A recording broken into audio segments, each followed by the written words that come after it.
Welcome to this week's edition of the Casual Shooters Podcast, your premier podcast for the casual shooter.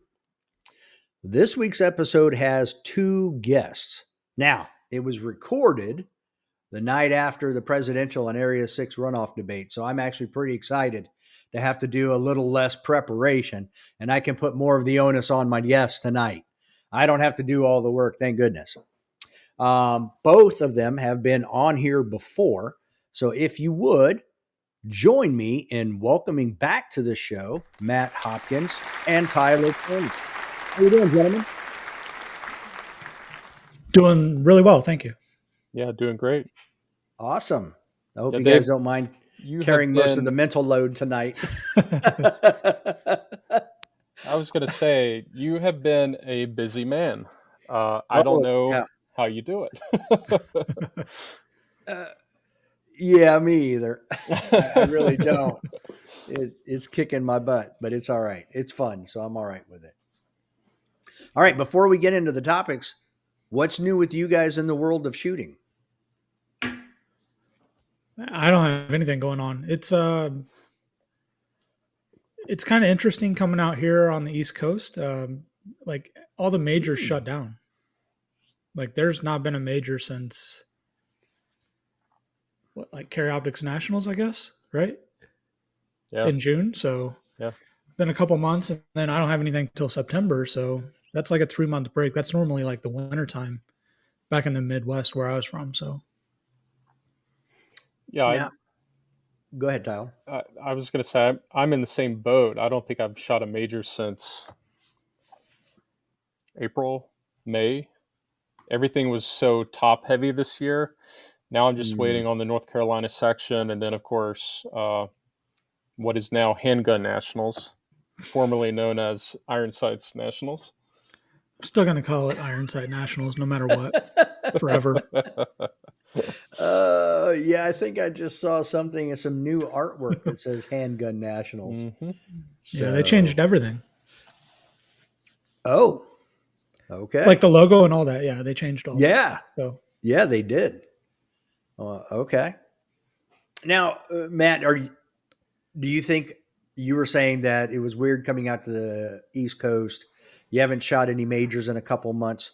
How much of that do you think is just? I think it's mainly temperature. Okay. It's ridiculous to be outside at this point. I can't imagine setting up a major match for 3 or 5 days in a row and then working it for 3 or 4 days. Like that'd be kind of crazy. Plus the weather's so mild in the winter, they can have matches during that time when everything else is kind of shut down and they can still have them. So it really doesn't make sense to have them in the summer like right now. So do you think it would be out of the realm of possibility in that people wouldn't be as warmed up per se, but then why not have some major matches in that Southeast area more like you have Florida State in January, used to have Florida Open in February, and then they would start maybe a few more in that January to May timeframe. I don't know. I mean, we got IPSC Nationals in November, and we have North Florida section in December. So it's kind of like just a different start of the season, really. I think that's kind of my take on it. Like it starts in September and goes through March or April, instead of starting in March and going through October, November. Okay. How? Go ahead, Tyler. And I typically, write off the Florida matches because when they're normally scheduled, that's right in the middle of my off season. So, that's usually not an option. I mean, I guess it's an option. It's one that I choose not to not to shoot most of the time because I try to plan out, during the at minimum December through usually February as a forced off season. Did you ever shoot the Florida Open? No, I never did. Okay. I never did. I mean, even for you, that's still a pretty good distance from Frostproof to Atlanta. Yeah, that, and that just comes at the bottom of my motivation. The- My motivation kind of like it peaks there in the fall for fall nationals, and then it's and then take a right back, break. like bell Yeah. curve, right? Yep. Exactly. Okay, interesting. Uh, so Tyler, what major match did you shoot in April? I'm trying to remember um, when the bluegrass low cap match was. I want to Was say that was, it was April or May. I think it was like the Okay. very end of April That sounds or right. very first of May. Yeah. Because then I think 2 weeks after that, Area 6 was. Yeah. So it went like I didn't shoot Area 6, but it went like South Carolina low cap match, and then Area 6 back to back to back. Yeah, it looks Mm, like last weekend of March was South Carolina. Last weekend of May was low cap. And then Ohio was actually the first weekend of May. Oh, May, that and was the then Buckeye Blast. Yeah. yeah, and then Area 6. Yeah, Because the Buckeye Ohio Blast, State. yeah, Ohio State Buckeye Blast. I'm pretty sure that was the very first major that had limited optics in it. It was, yeah, and the first major at that range. Mm-hmm. Oh yeah. Okay. All right. So one of the things I wanted to get into was because of the topic right after this, and Matt, you could probably speak on this way more than I could based on your background. But it seems like everything when we're talking pistol, everything in the gun industry is going towards optics. Making everything optics friendly. Is that correct? Yeah, 100%. I don't know anybody that would design a new gun right now that wouldn't include some way to mount optics on it. It would be like I I don't even know what to say it would be like, but it just doesn't make any sense. Like you're designing something that obviously is everything is going to go that way at some point. Like if you make an iron sight gun at this point, you're just trying to save a little money, and the time difference between the two, like cutting a slide for iron sights and an optic, it's so small. It almost doesn't even make sense. So Tyler, why are you holding out? I'm in production now too. Uh, I thought you started in production, Matt. I did, yeah. Okay. So And I then I kind of feel shot like, like go ahead. CO production optics for a while and then went back. I've Yeah, it shot, was just a little hiatus. yeah, 3 year break. Yeah. So that leads us right into the whole limited optics, carry optics, production optics category of things. I mean, when you look at the statistics, the iron sights, I mean, limited is just over, it's about 11, between 11 and 12% participation at major matches. The other productions like 5%. Um, and then you have the others, they're not doing well. So I'm assuming limited optics is somehow coming to USPSA, whether it's rolled into carry optics and they call it limited optics, or they just allow more stuff in carry optics, but it's coming. And is now the time to realign these divisions and maybe separate out a quote unquote production optics and a limited optics, or what? What do you guys think on that? Go ahead, Tyler. Well, it's definitely coming. Um, I don't know.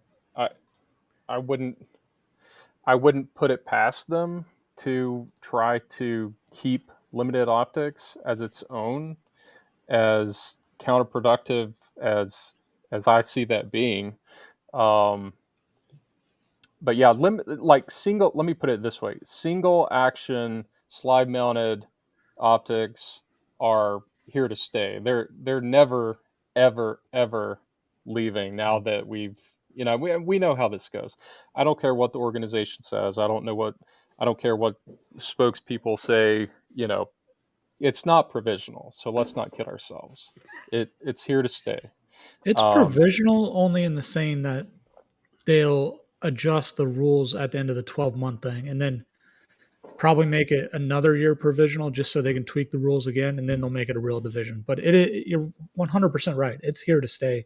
It's a real division. It's like PCC, like, oh, we'll check it out and see how it goes. I mean, if I were forced to predict what's going to happen, I would say they'll probably just create. They'll find some way to incorporate what we now know as carry optics and what we now know as limited optics into one division. I mean, there's so little difference in the guns. Um, I think it would be even as little confidence as I have in the organization, I think that would be an astoundingly stupid thing to do to keep them separate. So I think what we'll end up with most likely is any action type, slide mounted optics, magwells, minor only, 140 millimeter mags. That's my guess. Okay.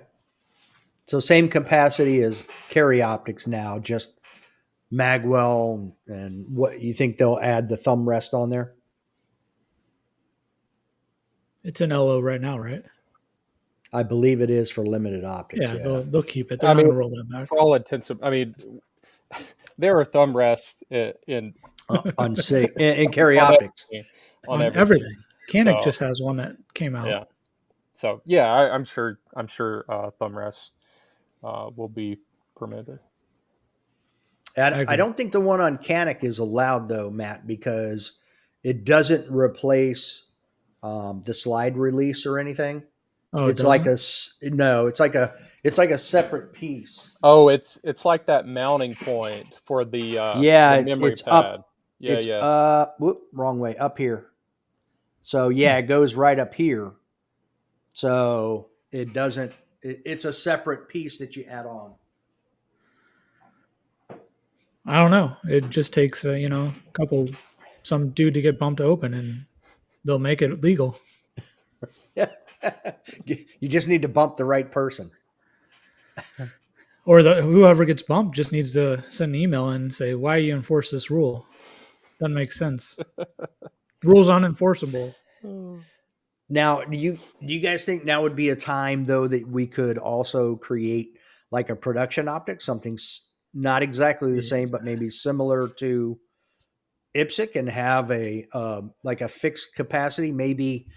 And this is why I'm bringing it up too, with the survey that went out about production and changing the capacity limit to 15.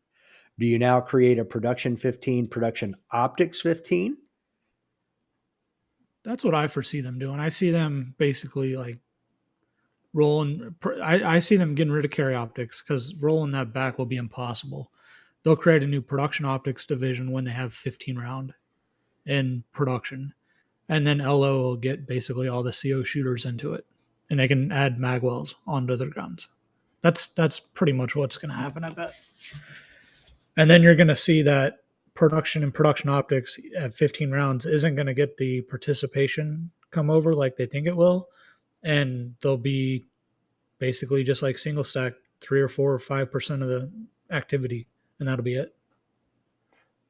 Yeah, I can't I don't particularly see them having any interest in a product like a mid cap, let's call it, or a nominal capacity division just with optics.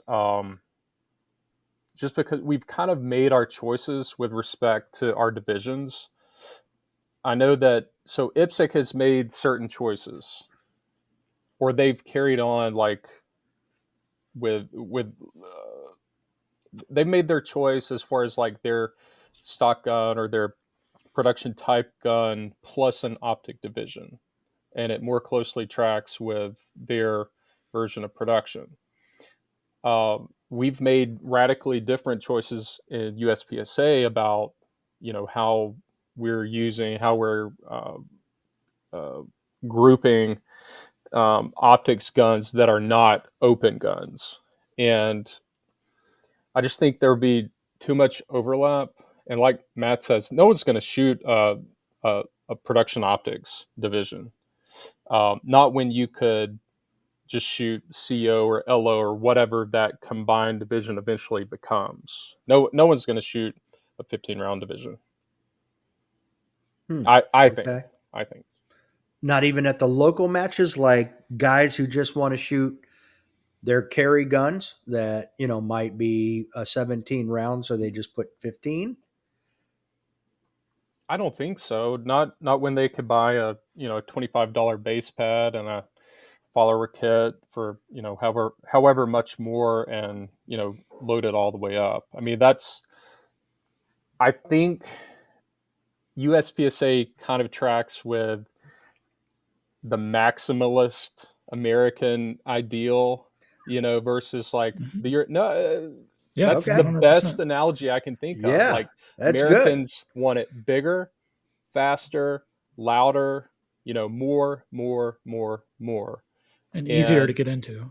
yeah, and I think our divisions track with sort of how Americans operate, just how they live and what they think and what they want. Um, and so I don't think anyone, given the choice between a production optics division and let's just call it limited optics, whatever that eventually becomes, Okay. I think it's an easy choice for most of us. Yeah, So I agree. I don't think so. I don't want to change over to production 15 yet if we're not done with this, but you want? uh, Are you like saying you talking want about to? the changeover to 15 verse 10 or You what want to they'll keep it at do. 10? No, I didn't want to just change topics, but Oh, okay. so why are they doing this? Because like activities declined, right? And it's moved into high capacity red dot divisions. Yes. Do people really think that they'll come back over to iron sight medium capacity? No. And I don't know. I That's don't why I think so asked you either. guys to be on here. I really don't think so. And Okay. I think a lot of people think the magical 15 number because IPSC uses it. People have to remember why IPSC went to that. IPSC doesn't have a box. So basically, they're like, it used to be whatever factory capacity. You can't change parts. You can't do any of that. So you got to basically use the stock. And everybody was coming out with full size 17 round handguns. Well, people got innovative and they're like, well, I can put a +2 base pad and sell this model. And then all my competition guys can get 2 more rounds from everybody. That got so bad that I think it was Sphinx back in the mid 20, like 2010, 12, 14, something in there. They went through and released like a 21 round, like stock standard gun. And it had like 3 more rounds than everybody else, most people, and at least 2 on basically people put 17 round and then Medgar +2s. That was basically the meta for that division in IPSC.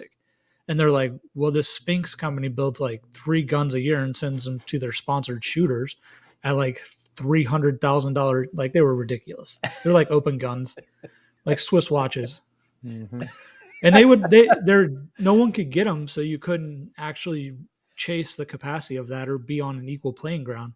So that's why they're like, fuck it, we'll go to 15. Like they had no way to measure the mags. They never put the guns in a box. They didn't use a gauge. So they had to go to an artificially like a count in the magazines. Now, if we went to a box, we have the box there to measure it. There's going to be a maximum capacity at some point Right. that it would fit in the box. So that I thought was the most logical if you're going to go away from it. Like, this is America. Let's not half ass it. Let's like full acid and go to capacity, right? And plus, yeah. Yeah. Yeah. And I'm okay with that philosophy. I'm all about the maximum And Well, maximization. yeah, go ahead, Tyler. I think it all ties in. You know, it explains it explains the red dot uh, surge. It explains, you know, trying to get comps, you know, integral comps on production style guns. That I'm calling it now. That will be the next frontier, and USPSA at some point is going to have to. We're going to be confronted with the issue of comps, but that's neither here nor not here nor the.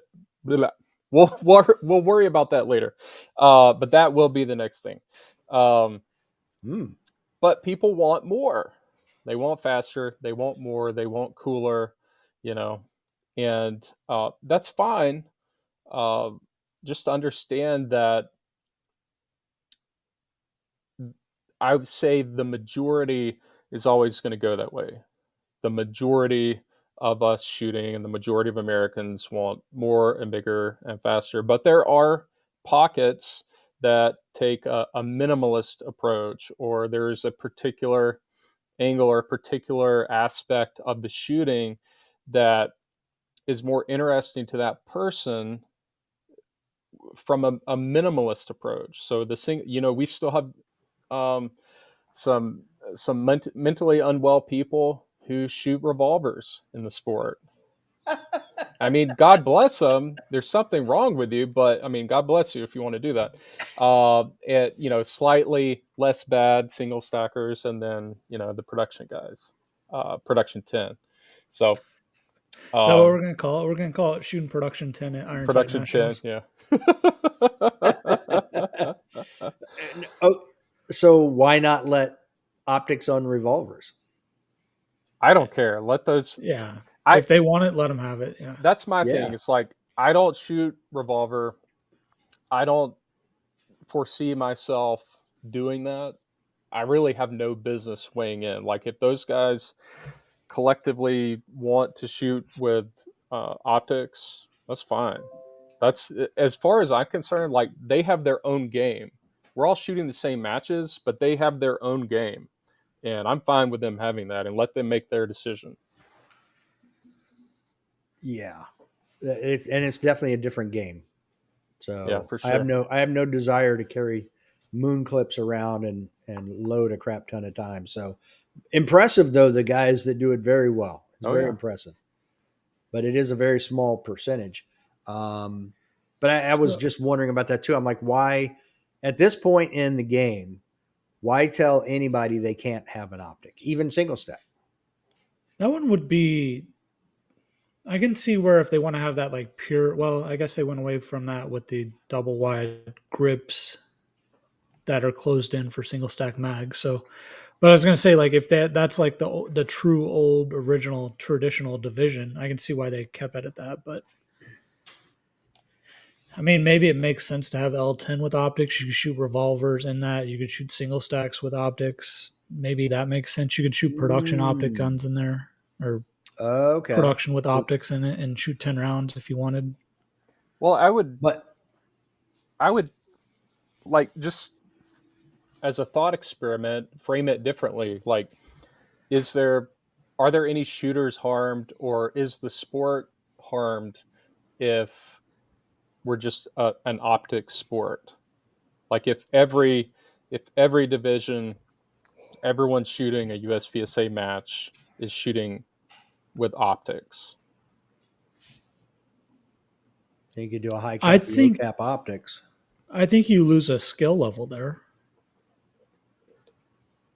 Like guns are still not released with optics; they're released with optic cuts.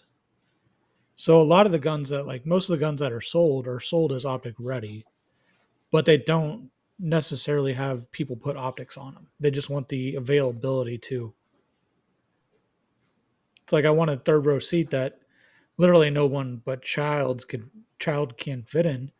Like, but it's all in every car out there that could do it, and every SUV has to have it, even though they might not ever get used ever. It's the same sort of thing. Yeah, I and that. that's an honest question that I asked. I mean, I know what my response would be.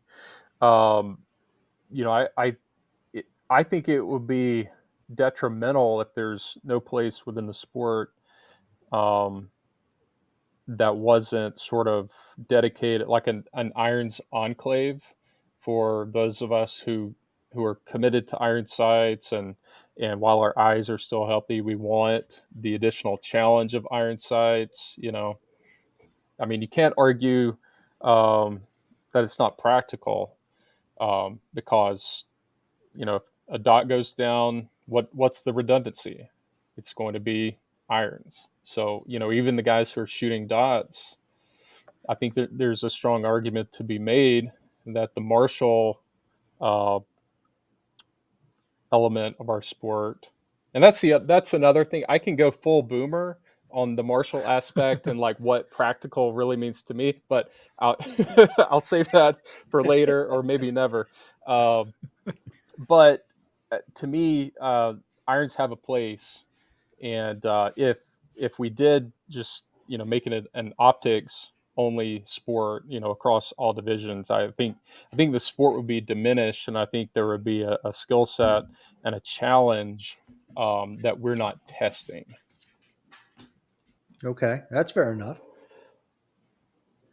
Now, do you guys like the 10 round capacity limit in production, versus 15 or high or cap. any other? Yeah. I think it's a way different challenge that's out there that's presented.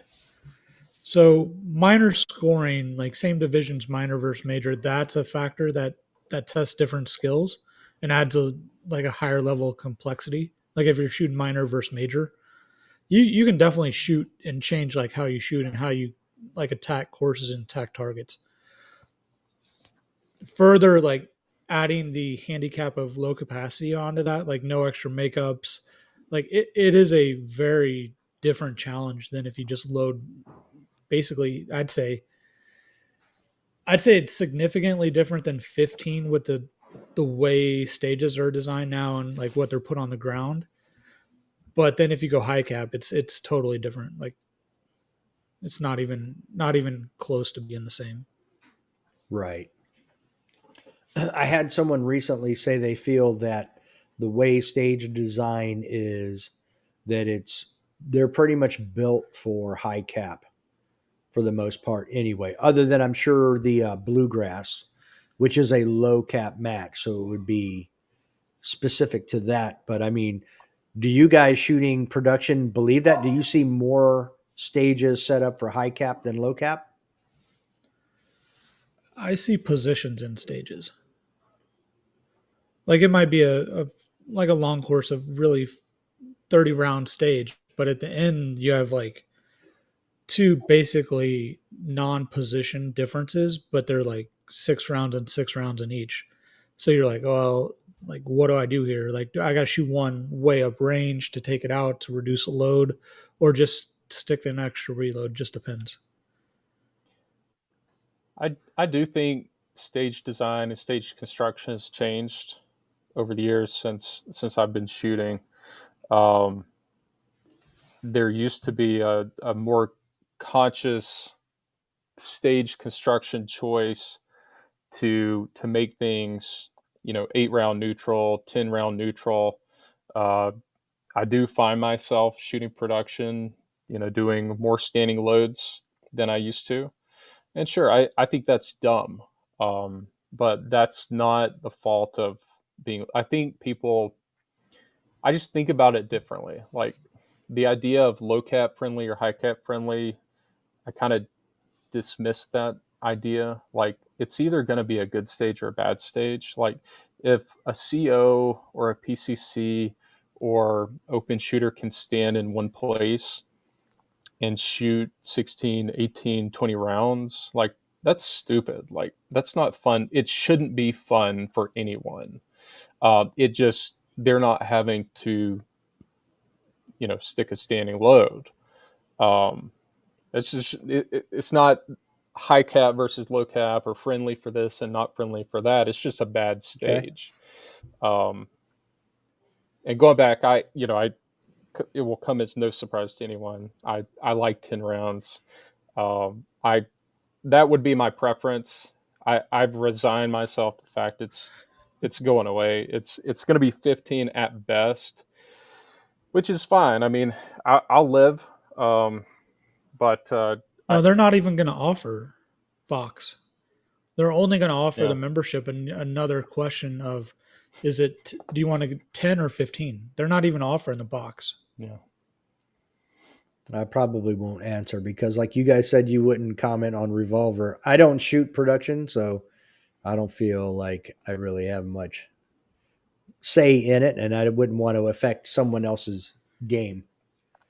So that's why I'm asking you guys what you think about production and all of that. The Well, only other thing I would say is half the limited participation in activities each year is minor shooters, people like loading up their mags because they brought out a Glock or there's some tactical dude that only has a 9 mil. Going to 15 is not going to bring those people over into it. 15 is not high enough to it. They're not going to do it. They want to load their mags up. They don't want to.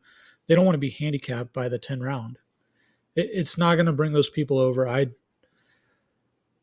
don't even want to predict it, but I bet we don't even see a 1% change in activity. Oh wow, that would okay, be my guess too. It is, for the same reason.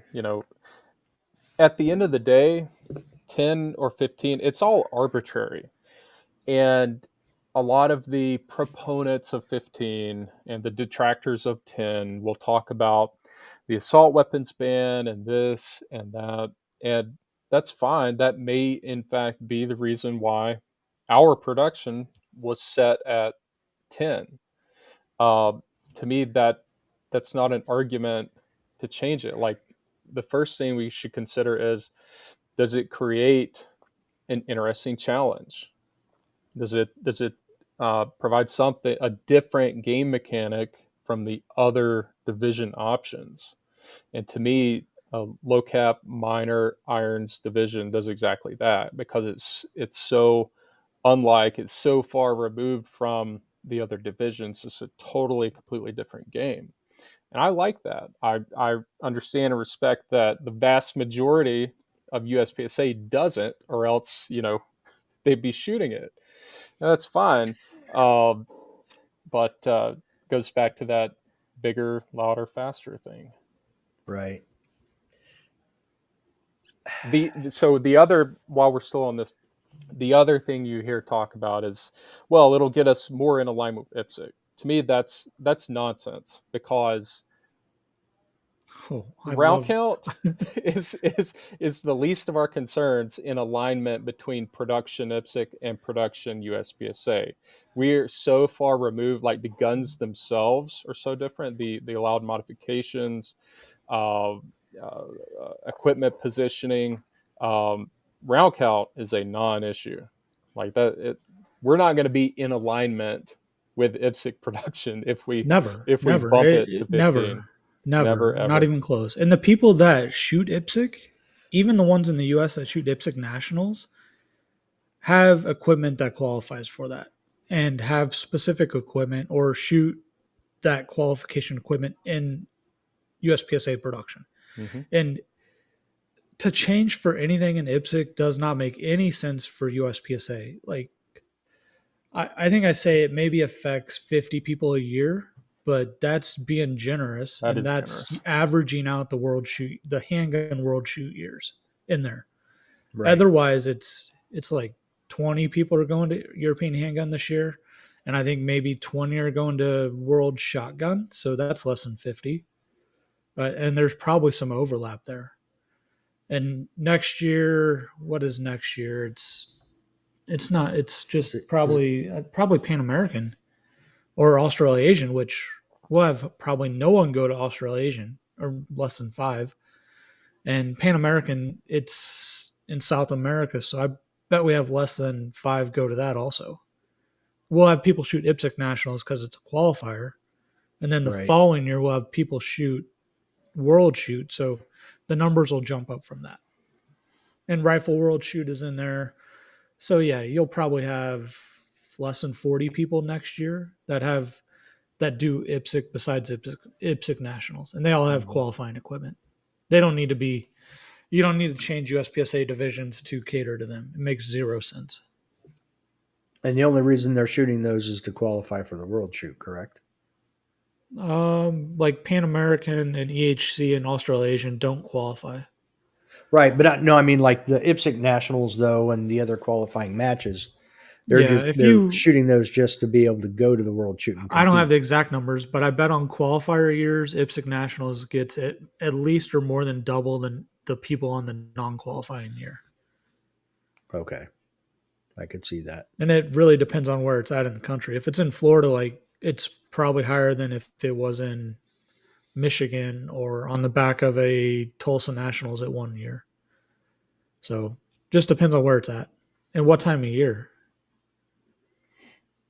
You know, there for a time, I think it was kind of in vogue for USPSA shooters to go abroad and shoot just, IPSC regionals and nationals and stuff like that. But even that has kind of, COVID, I think, kind of killed that. You don't really, I agree. Oh, this guy I know went to Poland's national championship, and that was cool. And I don't see people doing that at the rate they were, back in 2016, 17, 18. Yep, I agree. Yeah, I can remember seeing like Mason and a few others, Extreme Euro, handgun championship, videos. It's like, wow, those are pretty cool stages. Yeah. And then COVID hit and I haven't seen anything since. Yeah. So I do concur with that. So I guess it's really like I've been looking at these divisions and wondering, I feel like a realignment is in order. I know we've touched on it briefly before, Matt. I feel like you're always going to have open, you're always going to have PCC. There's also the discussion, other than open, should we be looking at major/minor? But you would have limited, which would be irons. I kind of like what you said earlier, Tyler. Why not make like an iron sight 10, if you want to call it, and then everything that falls under there, production, revolver, single stack. I don't know if that's too much of an umbrella, but I feel like I don't know, like limited 10 is obviously on its own. There's nothing to support that division at all. Through Area 8, all the major matches this year, you have 0 GMs that have competed in Limited 10. And only 66 people total. And I don't know how many of those are duplicates. Mm-hmm. That's just, number of competitors. So I just don't. What was last year's L10 and the year before? Give me 1 second. I can tell you. 2022. 110. Yep, 110 for 2022. 56. Be interesting how many of those numbers were actually at nationals. Mm-hmm. Right. Hey, wait a minute. Where'd you go? And we'll see how many. Well, 62 so far. There it is. I got it. Go back to the beginning here. Yep, 56. So not many. I guess there was 2022 was a banner year. Actually had a few more. I wonder if it was 22. Was that like a back-to-back nationals where people just shot their Mike, irons? What was Elton paired with at nationals? Yeah. That would be my question. If it was open, if it was paired with open in a back-to-back nationals, people would just jump over there with their limited guns. Well, I remember. I didn't add any of the nationals to these because you do get that. Yeah, because you get that inflation. Oh, okay. Of shooters. So these are only the major matches, area, like from sectional and state up to area matches. Oh, okay. And that is it. Okay. So I tried to not skew the numbers with like a nationals, because then carry optics would be freaking off the charts. Yeah. So And whatever divisions are paired together would definitely affect that number. yeah. But it seems like the only time like limited 10 gets any real action, put it that way, is nationals. That's Yeah. about it. Well, and if the match were held today, L10 wouldn't be recognized for a national Is less than championship, 10. Yeah. which is, I mean, it's not crazy, but it's interesting. Yeah. Yeah, but no, I agree with you. I think it would be beneficial to call it what you want, realignment. To me, there needs to be a purpose for how we split up divisions by equipment. Um, that only makes sense. It wouldn't make sense for us all to shoot heads up, just run what you brung, um, and combine in every kind of equipment, every kind of gun you can imagine. So, like, divisions obviously have a place. We have to draw delineations between the different types of equipment so that we can ensure we have equitable competition with like equipment. But it seems like the path we've been on, or the path the sport's been on, just like purely reactionary for a long time. Like, manufacturers are producing 9mm carbines. So, well, I mean, we've got to make a place for them to play. Here comes PCC. Like, optics are a thing. We're going to make a place for them to play. So, like, people, aftermarket manufacturers are making quote unquote slide stops with little pad that strangely resemble a thumb rest. Well, it's on the market. So you see what I mean? Like, Right. everything's so Yeah. reactionary, and to a big extent, we're being led by the nose by the aftermarket, and by manufacturers. And, oh, this new shiny thing, we've got to find some way to shoehorn that into our sport. And to me, that it's really backwards. We should start with a philosophy that's centered around competition. Like, what kind of competition do we want to foster? Like, what specific game mechanics do we want uh, people to have the opportunity to experience? And how do we divide these up in interesting but not overlapping ways, where if you want to shoot this particular kind of gun or this particular capacity, that you can play, with like equipment in this little bubble. But, the hard thing is you want to have enough people within each division to make it interesting. So there's a lot of competing interests here, and I think there's a way to divide it up that meets the goal. But I uh, I think it takes a more philosophical approach as opposed to this reactionary approach that this course we've been on for, probably a decade or longer at this point, where we're just totally, completely at the whim of the industry and who's making the gadgets and gizmos that we can slap on the guns. All right. I think I got it. Tell me what you guys think. We have 8 divisions. Okay.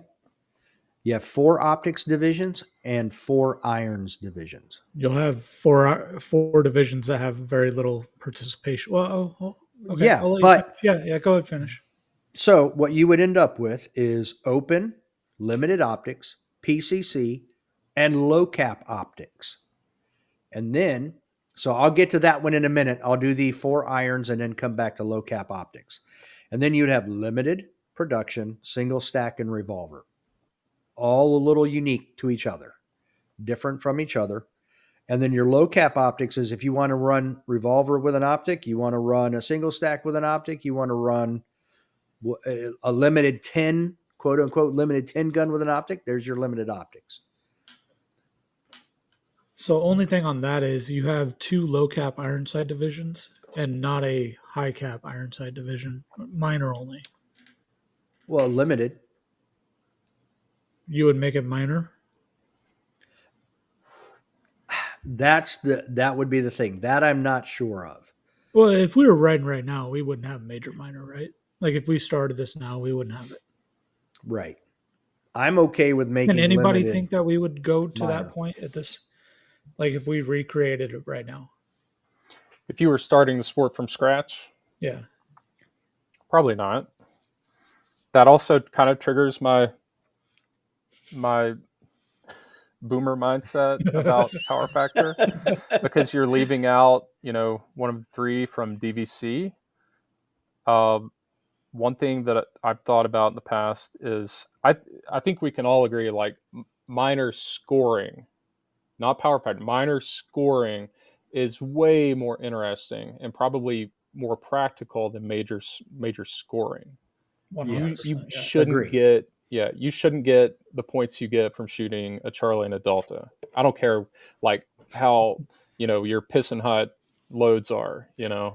Your 200 power factor or not. yeah, like, yeah, and so I think everything should receive minor scoring. However, Okay. I do think there's a place, and I do think it makes things interesting to have a power factor floor, like, as an equipment rule. Like, you must meet power factor. You're still going to receive, everyone in the sport receives the same scoring. Okay. But for certain divisions, certain guns, there is a threshold that must be met. Okay. And that's, you can negotiate, you can hone in on what that should be. It I think it's interesting that guns that are harder to shoot, get rewarded in some way, or there's a place for that. Okay. I wonder if you could build in, instead of a like major power factor scores, you could build in some type of bonus into it. So everybody gets minor, but the guy shooting 45 major power factor would get some addition to the state. Like if they got 5 extra points, and like a sliding rule on per stage. Like if it's a 10 round stage, they get 2 extra points, and then 20 round stage they get 4. 30 round stage they like you could do something like that. So that would not totally counterbalance and take it to major power factor, but it would give them some type of bonus. Okay, yeah, competing against the lower power factor guys. Yeah. I Yeah. gotcha. But as far as low cap optics goes, I think the Venn diagram of the guys who are interested in optics and the guys who are interested in low cap, they either don't overlap at all, or they overlap just the tiniest Just a hair. sliver, It's the revolver guys. and it would be the revolver guys. Okay. I think. Yeah, the low cap optics I could see for a revolver single stack, but if you got a production optic gun that you want to shoot in low cap, like you have mags that are higher than that. Unless you're in a band state, and then I don't even go down that rule. Like I think I know how to read and interpret stuff, but someone doesn't interpret the same as me. But that's another story.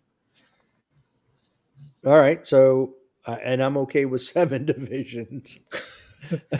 We just take that one out. You have open limited optics PCC, then your irons would be limited production, single stack, and revolver. All unique to each other. They're all different. I'm still on the we wouldn't create a 40 cal division at this point. We wouldn't So create a are division just for 40 cals. okay. So are you saying that's what the limited? Yeah, that's what I would consider limited. But if we went to all minor scoring, no matter what power factor they were shooting, like that would be fine too. That makes sense then. So you basically have a high cap minor, Yeah, and that's high what I cap, was getting at. You low could cap turn it minor. Yeah.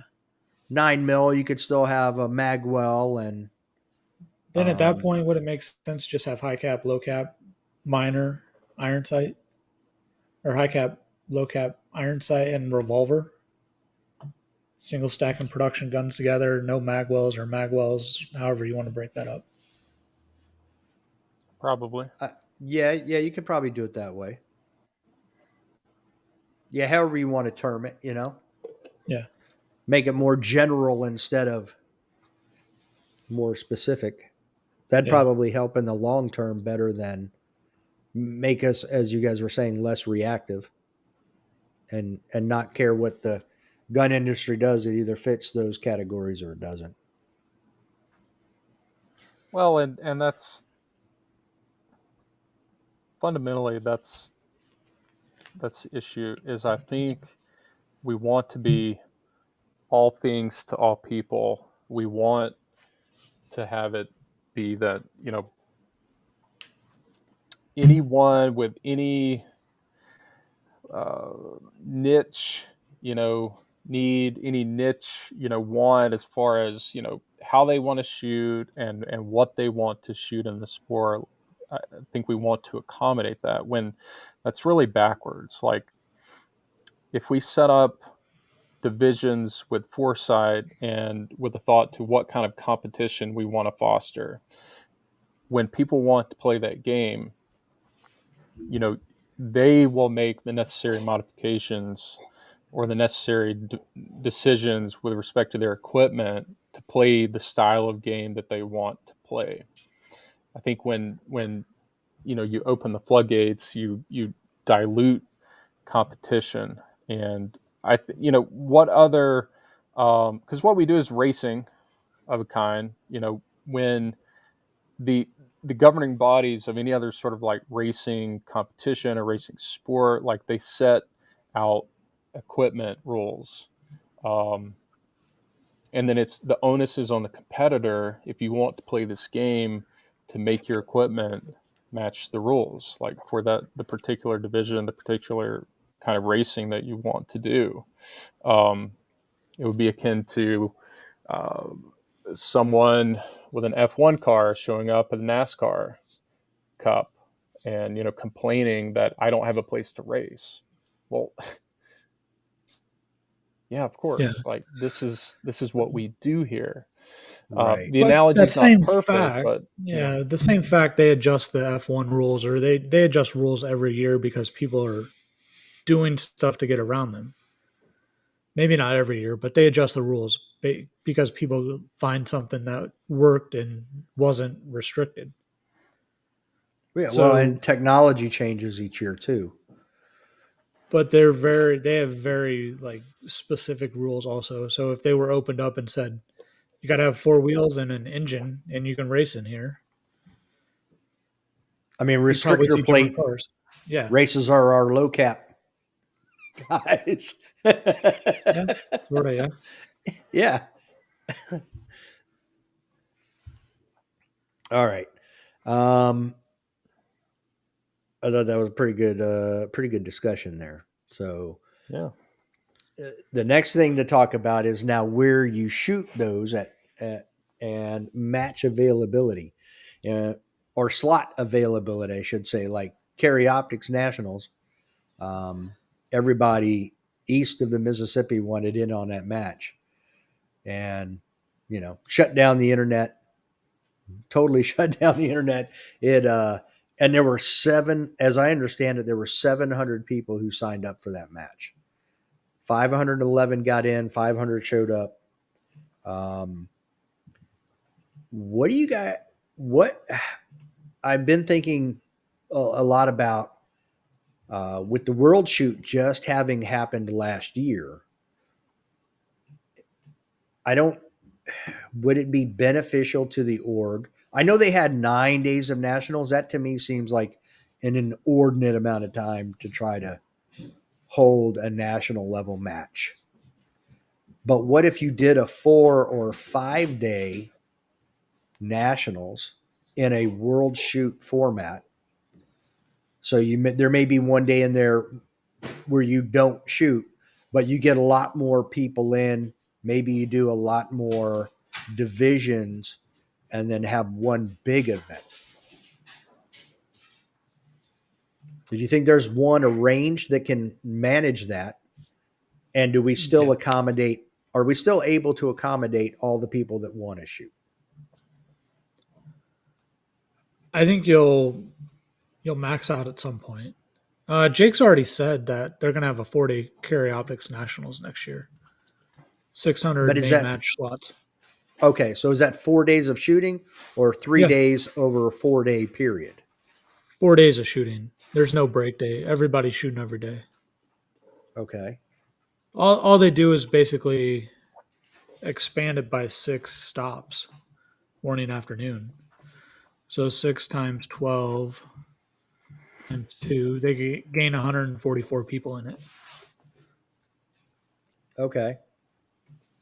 So that Right would now put they you. had right now they had 18. So let's just go up to 24. So 18 times 12 times 2. They had 432 main match slots. They're going to add 144 to that. Okay.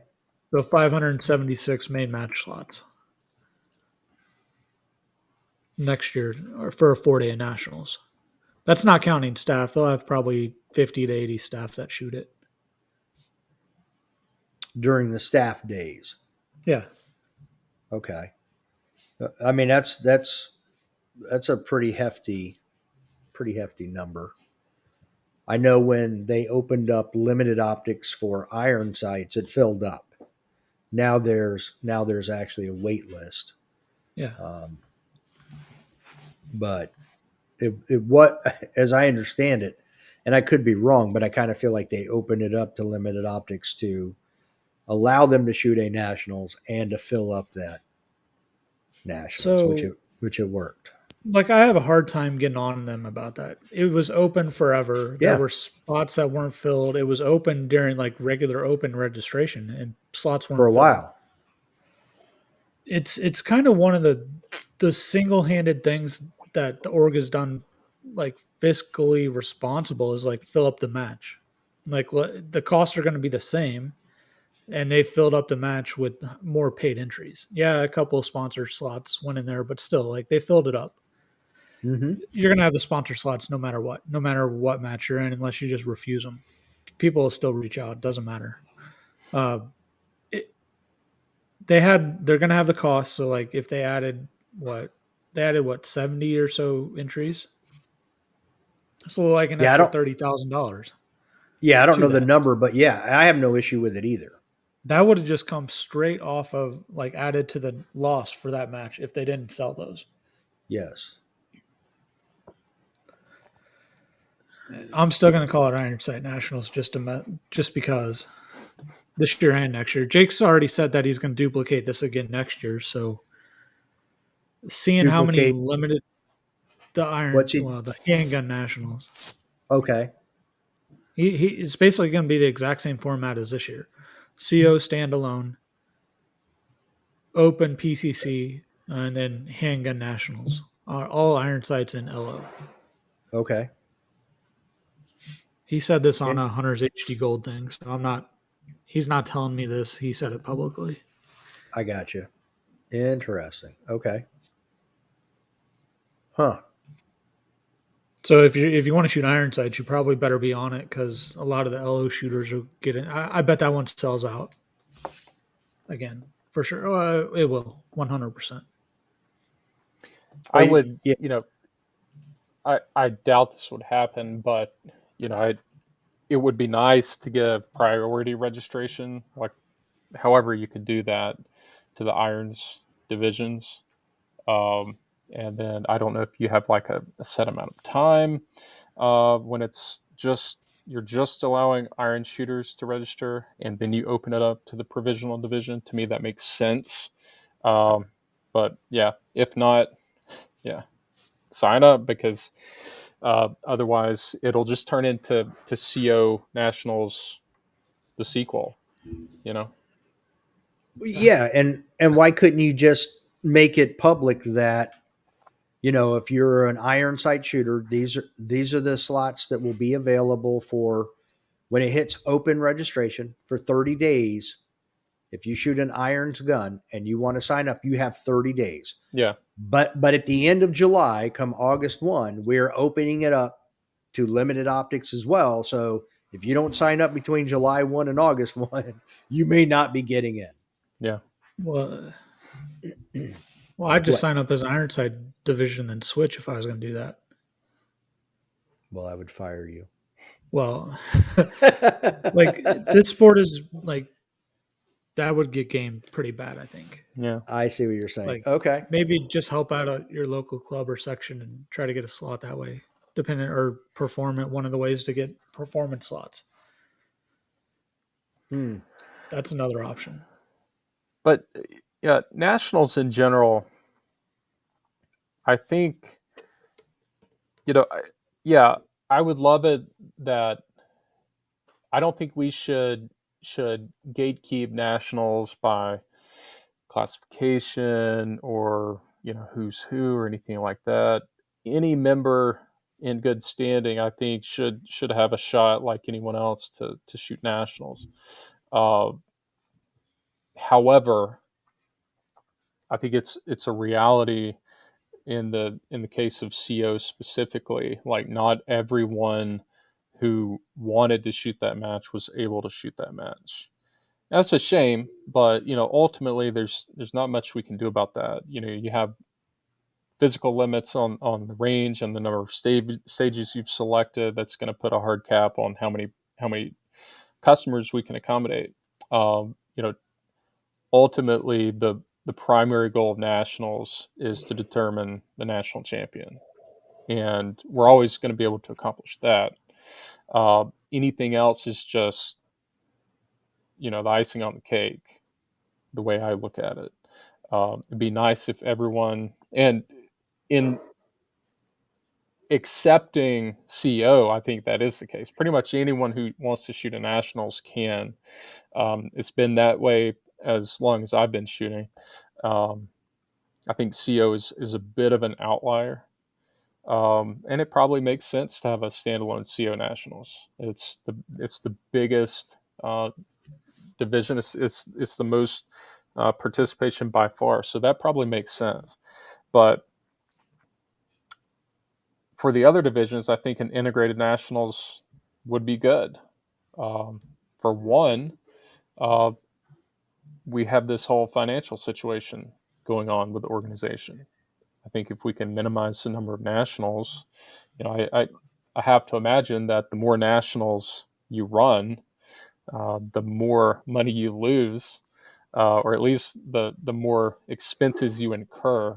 Right. So I think at least for the foreseeable future, unless the financials turn around unexpectedly, I think it would make a lot of sense. And it may just be the case that that's one of the hard decisions that we have to make in tightening the belts. That we may create a scenario where fewer people are able to shoot a nationals, and that's a trade-off that I think should be considered.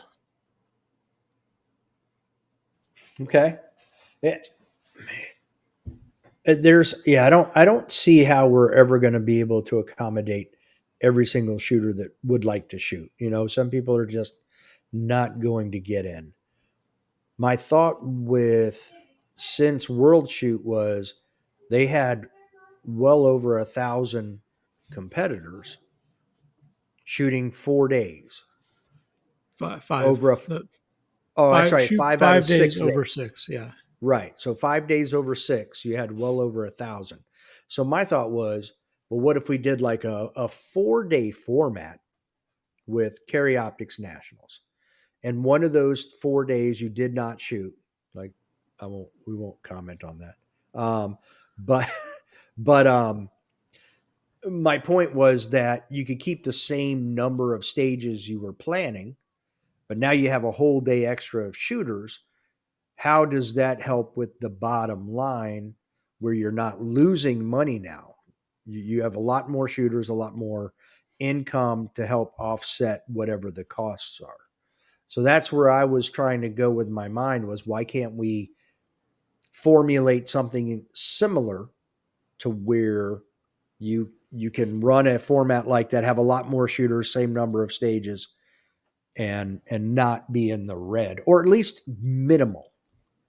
But I'm not So a here's something. IPSC World Shoot has 16 per squad. They have RO staff reset.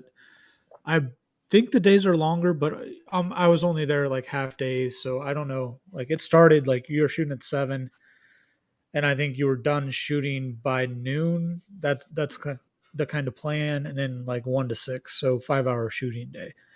They get more shooters through that. So if like let's just run the numbers with the same nationals, same 3 day nationals or a 4 day.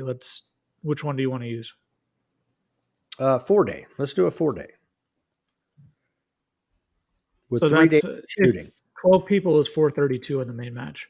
If you jump that up to 16, that's 16 times 18 times 2, 576.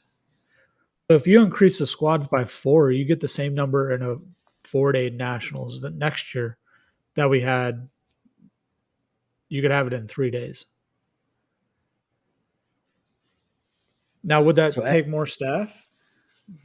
Probably to do a staff reset. Like, there's a lot of talk between people that like RO a lot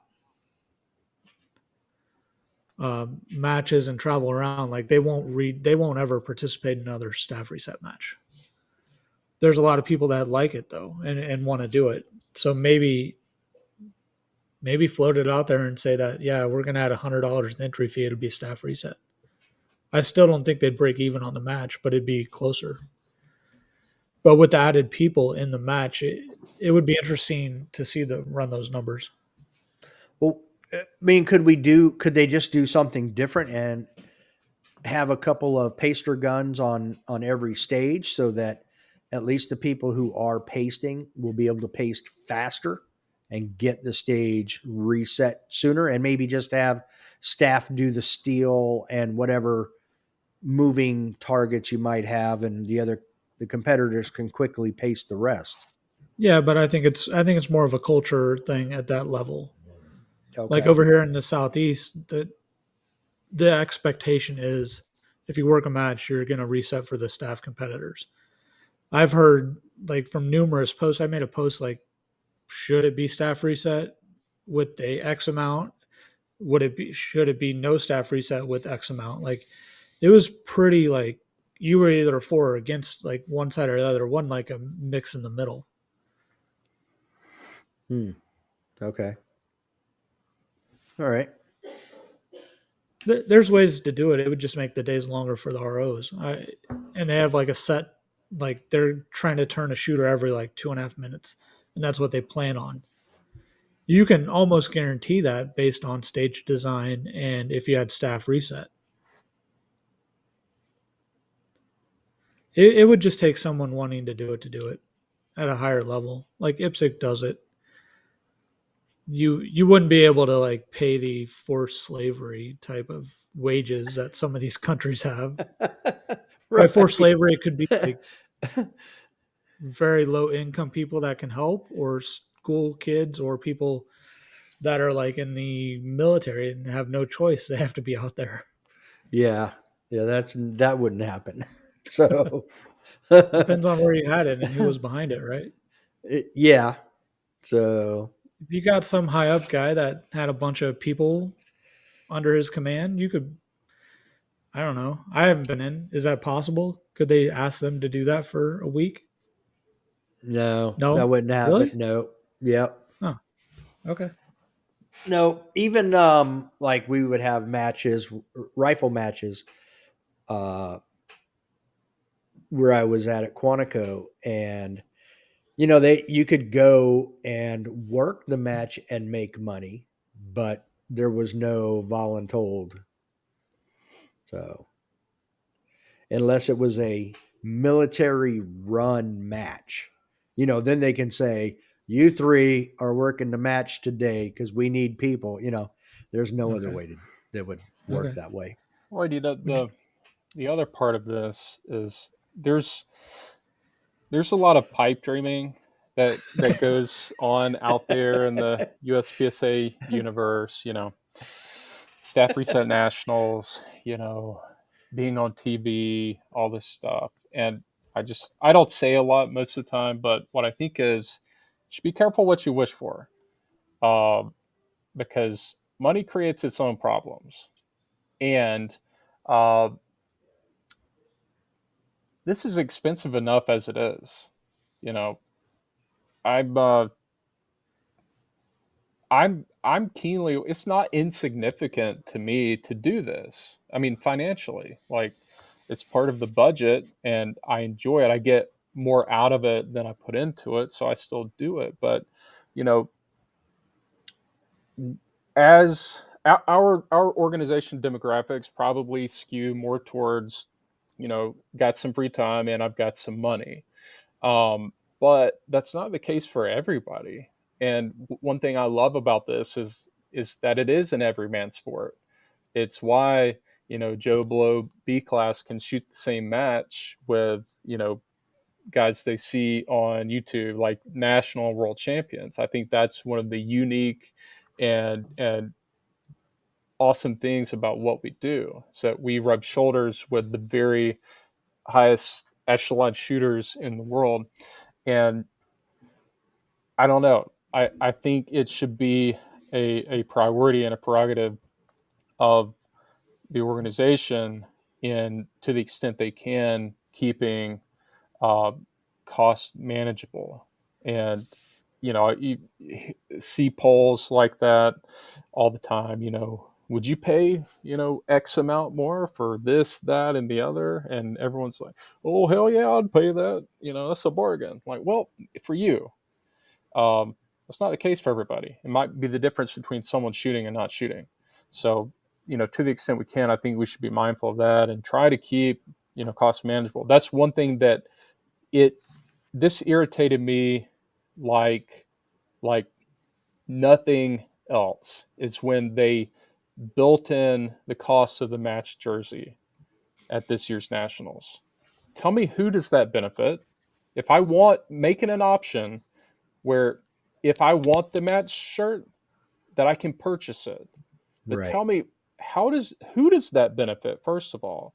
And how does that benefit the shooter to make that mandatory, where built into your registration cost, X dollars out of your $325 match registration is non-optional for something that you don't want? Or maybe you do want, but you didn't have the option. It's just built in. I would have opted out and saved myself the money. So that's my question: is who's benefiting from this? It's It's not the interesting. I shooter. didn't even know. It's not the shooters. Right. 100% agree with that.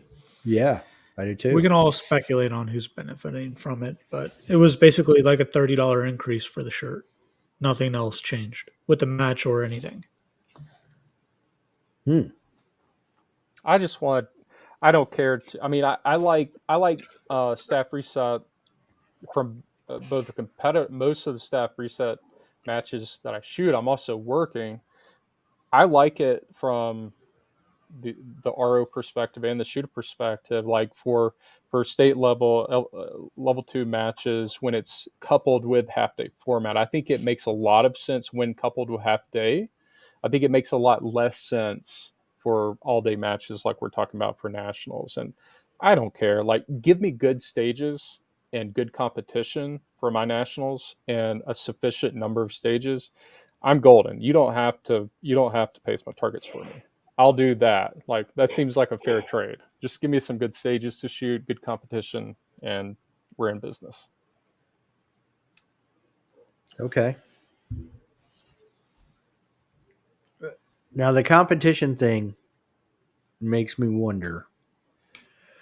When you say that, like, are you just saying you want to shoot against the likes of JJ, Max, Nils, or because there's a, I mean, what was it? Not last year, but the year, was it?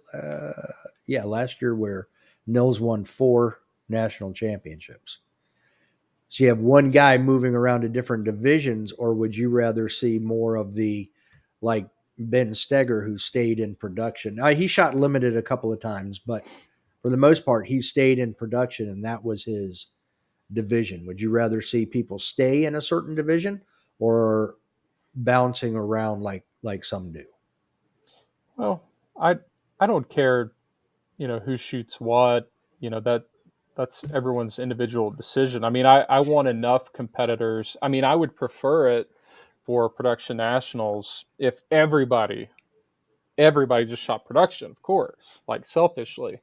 But that is you bringing that up is good because it's one thing I don't like about everything having their separate nationals or these goofy combinations of divisions for nationals. Mm-hmm. It's one reason why I would be in favor of a combined or a more integrated national structure is because what we have is, it's the same 4, 5, 6, 7 shooters. They're going to shoot every nationals, and they're going to get as many bites as at the national championship as they can. I don't fault them for that. I would do the same thing if I were, if my paycheck depended on shooting for a living. But I think Right. from like a competitive standpoint, broadly speaking, I think it's more interesting when you have greater variety in who wins what. Like you have more competition for the national championship. Um, it seems like um, you have the same names winning over and over and over. Um, I'd be in favor of you show up, you pick your division, that's your shot at it this year. Heads up, let's just go. Yeah. So then, not to rehash what we just talked about. So then, and I agree with that comment. I don't have an issue with people bouncing around, but at the same time, it'd be nice if people actually specialized in certain things. Mm-hmm. Um, and you go back to like a world shoot format, 6 days, 5 days you shoot, all divisions, one time, big award ceremony at the end. Now you've got what you're saying. Yeah. Well, What's and Mills you've going to shoot? What's Jacobs going to shoot? What's yeah, Christian going to shoot? yeah, which would probably be fun in itself. Like Yeah. the game within the game, like who's going against who, like strategic Yeah. moves. Um, yeah, and it goes back to again who benefits. And again, I sound like a broken record. I don't fault pro shooters for doing what they do. That's what Nor they're do I. supposed to do. But that's those are the only people that this scheme benefits. Is that of course you want to be able to go for 4 or 5 national championships within the same calendar year. You want to add that to your resume. You want to be able to go back to your employer and say, this is what happened, and I did it with this Your gun, gun. your gun. Yeah. um, to me it's more interesting if you get one shot at it, uh, and everyone's gonna pick their divisions, play that strategy game, um, specialize on that particular gun or that particular thing for the year, and then it's all on the line, one match. Yeah. Now And I this like this that. this presupposes that like this national is going to be, it's probably going to be a higher round count than what we, I would say like minimum 24 round. It's going to be super high quality. It's going to be challenging. It's going to test all the requisite skills. So yeah, I mean that would be the trade, is like instead of having 3 or 4 different championships, we're going to have one or two, and it's going to be a higher quality and probably a bigger match. Yeah. And all right, I'm gonna add some USPSA administration to this. You have a lot of the BOD come to every national championship, and they have meetings, member meetings and stuff like that. I mean, how easy would it be to do it now where you have one big one?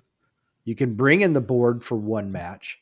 You can do your member meeting there. you can have one massive celebration at the end, and everybody see you next year. Yeah, I think it would be more meaningful in that regard, and it'd be a lot more meaningful in all those different aspects because right now I haven't been, but my understanding and from talking to people who go, like the member meetings that occur at nationals are largely a joke. Like either no one shows up, or the people who do show up, don't ask serious questions. Um, so it just it just turns out to be You have uh, the right take on it, honestly. Yeah, yeah. it's for most. So I'd say 90% of the people are either HQ, BOD, or staff for the match, and then there's 10% of the people that just show up. Um, like not a lot So it's, happens in so them. it's like a lodge meeting. Yeah, pretty much. I'm looking at the national champions, um, and like single stack over the last 7 years, there's only been three, three different national champions. Nils Probably a has different. been Well, yeah. Nils has been national champ 4 times, Rob twice, and Jacob once, and that's it. So it would be interesting if if you had a combined to see what divisions they chose. Like you said, Tyler, who is facing who, and how it all breaks down. But I do think though, I mean, by Nils doing that last year, he broke down the myth that you have to shoot major power factor to win limited. Um, he did it with minor power factor scoring, and he was able to win limited nationals. That was very impressive. So it does go to show. I think that also tore down the myth that an SAO gun is unfair in carry optics, or a 2011 style gun in Yeah. carry optics is an unfair advantage. Well, no. If Nils can go into limited with a minor gun and win, then it doesn't matter what your trigger is and carry I think the optics. advantages are different than just major minor. I think the guns have more options available to customize to your personal preference. The only one that would even be close to that, like a 2011, would be a Glock. Just like CZs have Oh, to one option for customize. magwell. Yeah, like magwells choices. Okay. There's probably 20 different magwell choices for 2011. You'll be lucky if you get one or two for most of the other guns, and maybe Glock has 5 or True. 10. And I think there's advantages over it. I think the weight is a big one.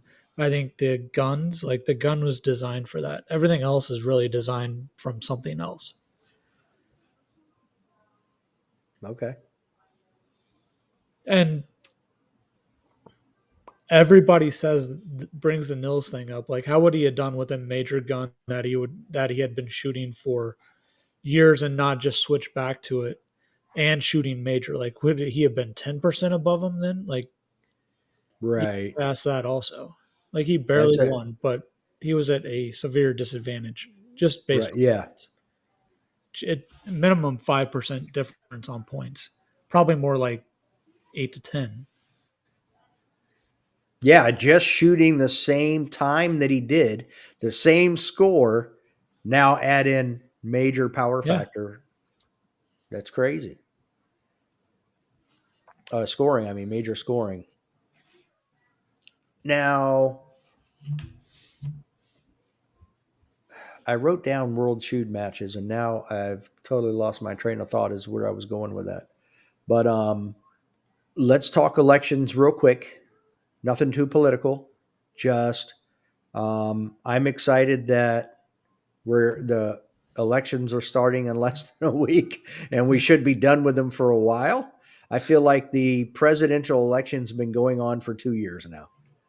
Longer Like than every that, time hadn't I it been? turn around, it's like every time I turn around, I feel like we're talking about it or debating it or something. So I mean, it's done great for me and my podcast, but at the same time, it's like, okay, when are we going to finish this? So, are you guys excited as I am? I'm excited. Yeah, I think it's good. Okay. I hope there's not a lot of trying to think how to politically say this. What nepotism? Maybe that's the right word for this.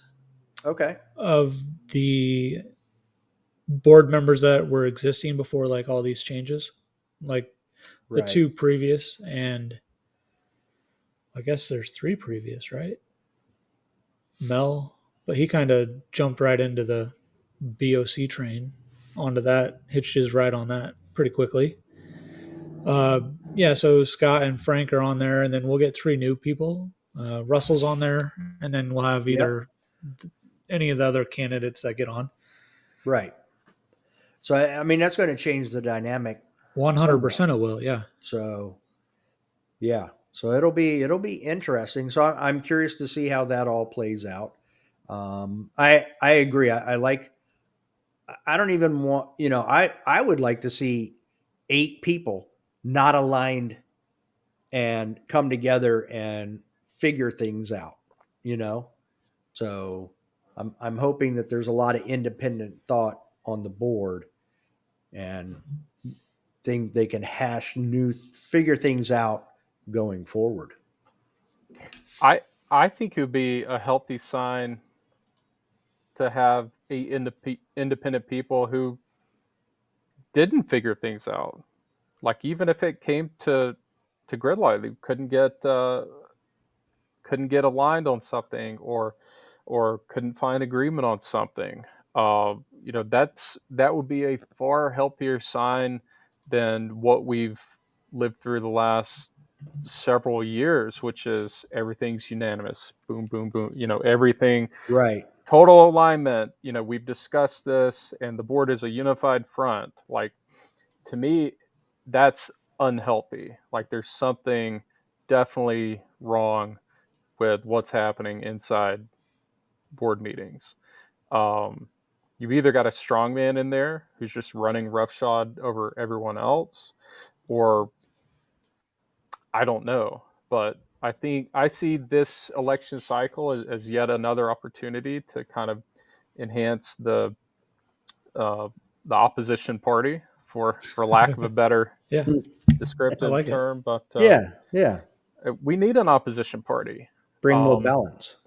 we need that opposition party. We need the dissenting voices in the room, and I'm thankful for Scott and Frank who have done that. But it's hard for them. It's hard for two guys Sure. to make that change. So I remain hopeful that this cycle we just keep building. Um, we put some more dissenting voices, some rational voices on the board, to to I don't know, put the brakes on at To least. counteract the strong personalities that are on Yeah. there now. All right. So I want to go to something that for me has been not a recent. I guess over about the last year, I've been looking at the area map. You guys see that? Okay. Mm-hmm. Yeah. Now, every time I look at this, it drives me crazy, and it may just be my OCD, um, where everything west of Texas just doesn't seem right, and Area 3, I mean, looks huge.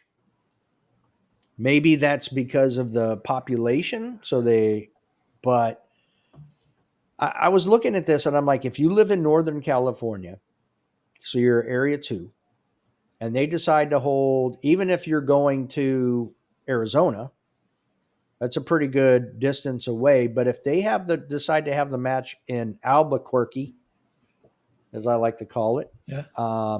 you're basically traveling through 2 states not in your area to get back into your area to shoot a match again. I almost feel like maybe we need to realign some of these areas because literally you have Nevada and Alaska in the same area. I mean, that's crazy. It's already, I did some numbers. So from, where you at here? Las Vegas to Billings is 14 and a half hours if you're driving. 14 hours. It's like 900 miles. If you go from Sacramento to Albuquerque, you cross through two states not in your area, and it's 16 and a half hours and 1,080 miles. I'm like, that seems a little extreme to me. I mean, and I looked at it like this. If I'm looking at Vegas and I'm driving all the way up to Billings, and then I compare it to the East Coast, I'm like driving from Charlotte or further south, North Carolina, maybe the border with South Carolina, North Carolina, up into New Hampshire, maybe Maine. I mean, that would be the equivalent. I'm like, that's Yeah. So crazy. Columbia to Kansas City is 16 hours. So Okay. that's a So pretty all good the way over example to there. here. Yeah, right. The Missouri Kansas border there. Yeah. Yeah. That's halfway across the country. Yeah. So I almost feel like, and I was looking, What's you guys Miami are, to Knoxville? I wonder. well, I don't know, but I do have this. How about Memphis to Frostproof? All right. Yeah. We'll just do that one. 13 hours drive time. So I don't know what Knoxville would be because Knoxville's on the eastern end there, um, going down to Miami. But I can tell you in just a second because I still have it up. Knoxville, I like that area. Just north of Knoxville is the greatest pizza joint ever, Big Ed's Pizza. Really? Yeah. My wife's from New York and she's like, yeah, best pizza ever. Well, that's high praise. Yeah. 12 hours. Because what do you have? 12 hours? 12:42. Yeah, I've got 12:38. Yeah. Yep.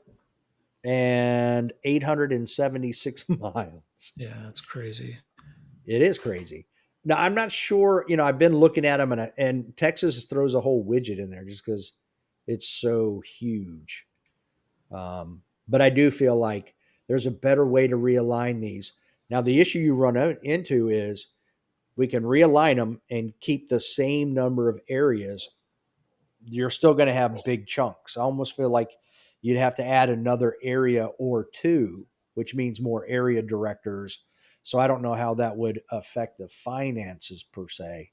But I also feel like if you did more areas, you would have less travel within your Yeah. area. Yeah, that makes sense. Yeah. So it could balance out in the end. But I mean, you got West Virginia in with Michigan. Yep. So Yeah, Rick Still said he it'd be interesting to see like wherever in Kentucky there up to Michigan, like the top of Michigan. yeah. You mean Rick how Steele long it said would he thought take? he had the longest distance in any of the areas, Really? like north to south. Yeah, the Sacramento, Hmm. the area 2 one might be more, probably more. I would think so, yeah. But Yeah. he's just going north south, so maybe that's what it means. But I would still say I could find one in Washington down to Vegas Oh yeah. that would definitely be longer. So, but still, he's got a point. It's long. And look, even Area 3, Matt, if you're all the way at the bottom of Missouri and you're going up to northern Minnesota or into North Dakota, again, that's a long. Well, you guys held, well, I was in Nebraska, which Yeah, it isn't was too five. bad. It was 5 hours from KC to Area 3. It's like 6 to 7 from KC to Minneapolis. That's Okay. pretty much the farthest north that their major like matches really. You know, But how the many? Go ahead, Tyler.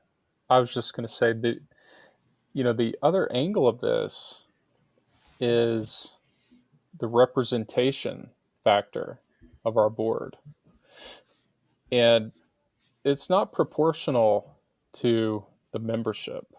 Um, so even apart from geography, if we're just looking at like proportional representation, we don't have that. Like, and it's not even particularly close. Area 6 is the biggest by number, and uh, AD6 gets the same vote as Area 1 or Area 3. The, the, the membership numbers can vary pretty significantly between the different areas. Mm-hmm. And it's sort of like, the difference in the House of Representatives and the Senate. Right. Rhode Island has 2 senators that counterbalance our 2 Georgia senators. Yeah, or California. Yeah, or California. Yeah. Uh, so that's another thing that I've thought about in the past, not too deeply, but it is interesting that we don't really have a representative governance, I guess, for lack of a better word. Um, it's much more just the purely geographical uh, type. You get one representative, no matter what proportion of the USPSA membership you represent. So it's probably the wrong time to start that conversation and start blowing up Yeah, I the wouldn't even want to get in the debate on how to, yeah. and then But it how do is you interesting, enact the change if there is any? right? I tell Yeah. you one thing, I don't want more area directors.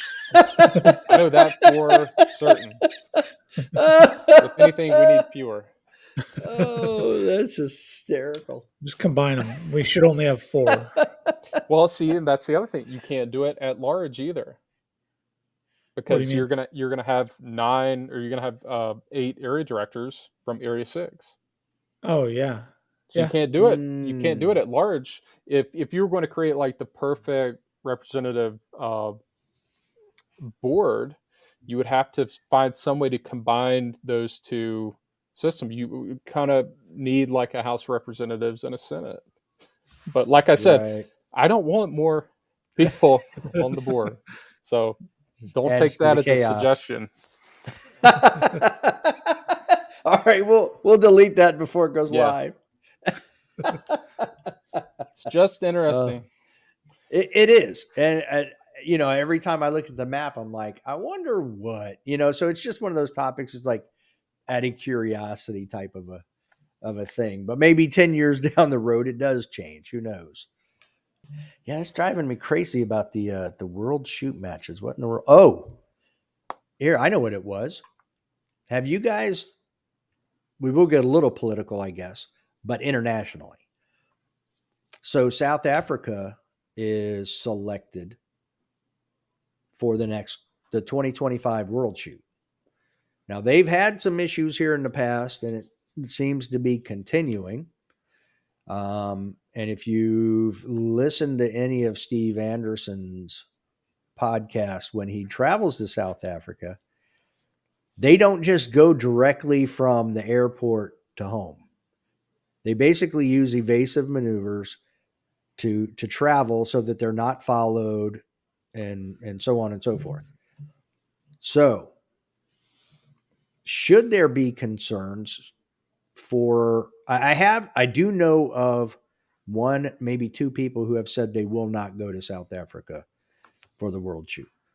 Should USPSA members be concerned, or should that just be something they keep in mind, understand their situation, and then go and compete? I don't see it. So I've heard stories along the same lines of like when you get your guns from the carousel, you got to like load up and you travel in groups and you don't like travel alone, like single cars and stuff like that of people that come through that airport there and leave. I think the match location is actually quite far away from Johannesburg. So I think like as long as people get out of there, fine. I doubt it'll be an issue. Okay. I'm not super concerned about it. And I guess it remains to be seen, what what IPSC is going to do as far as precautions and security measures, or if it truly is just, you're on your own, or if that falls to the individual national teams to concern themselves with security. But I consider myself a fairly risk averse person, and yeah, it gives me pause. That'll just, first of all, I have to create for myself at least the right of refusal of a slot. So I don't want to sound presumptuous, like I'm going no matter what. That remains to be seen, but I'm going to try for it, and that'll be part of my decision process. Is, as we get closer to the match, what's going on in the host country at that time, and I guess I'll just have to make a risk assessment at that time. But yeah, let's let's call it what it is. Like, we're the wrong skin color.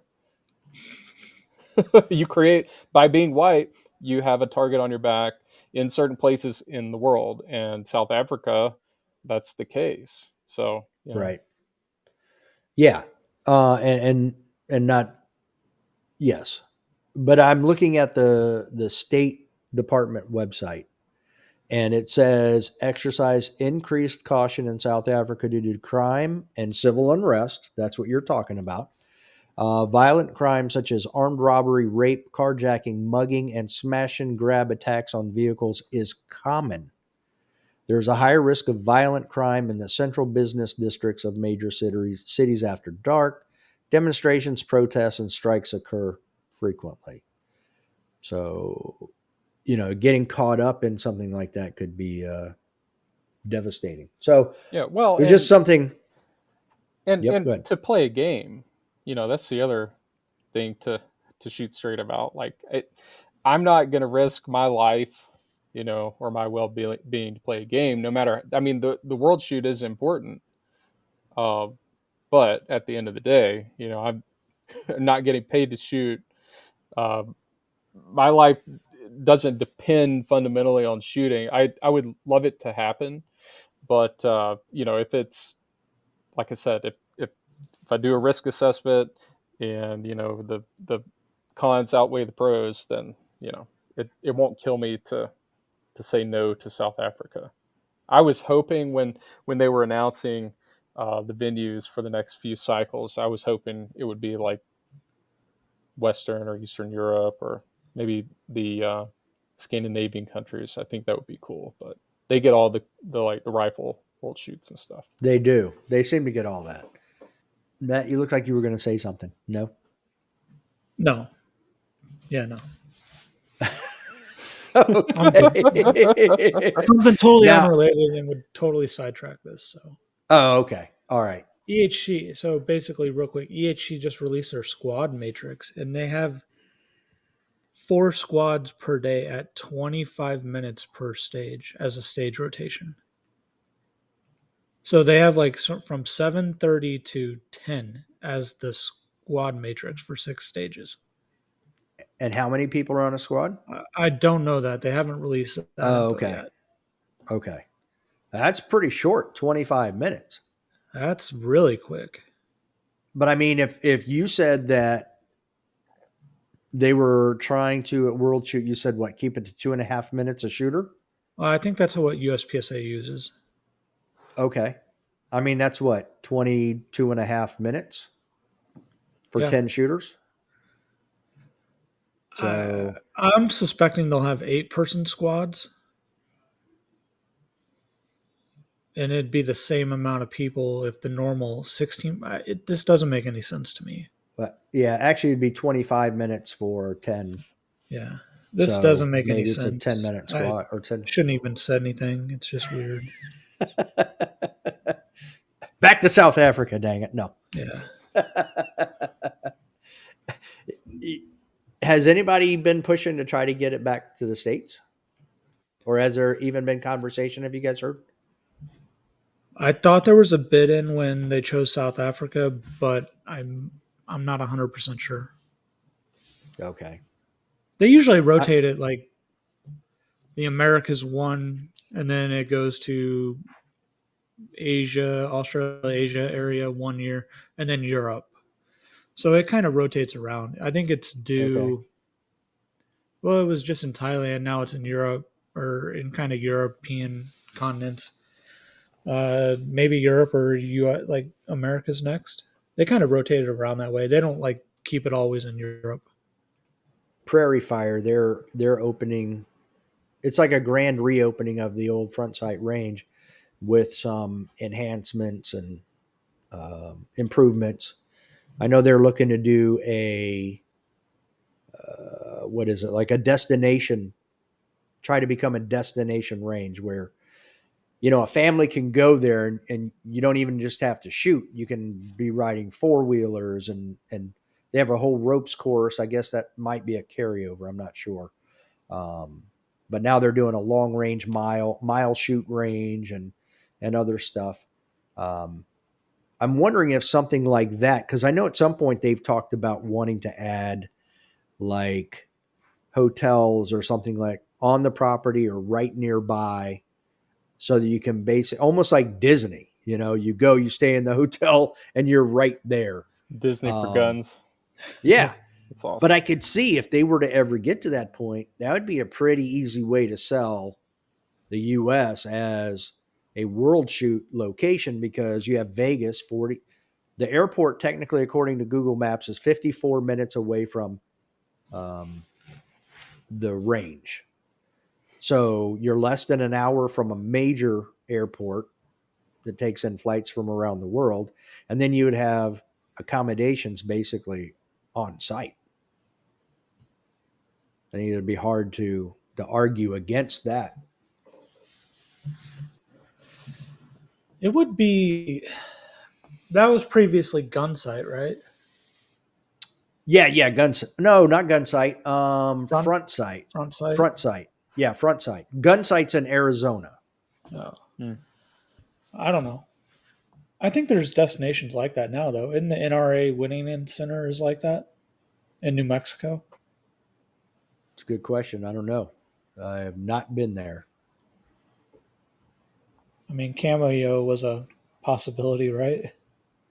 It was. If just Colorado would play along with us.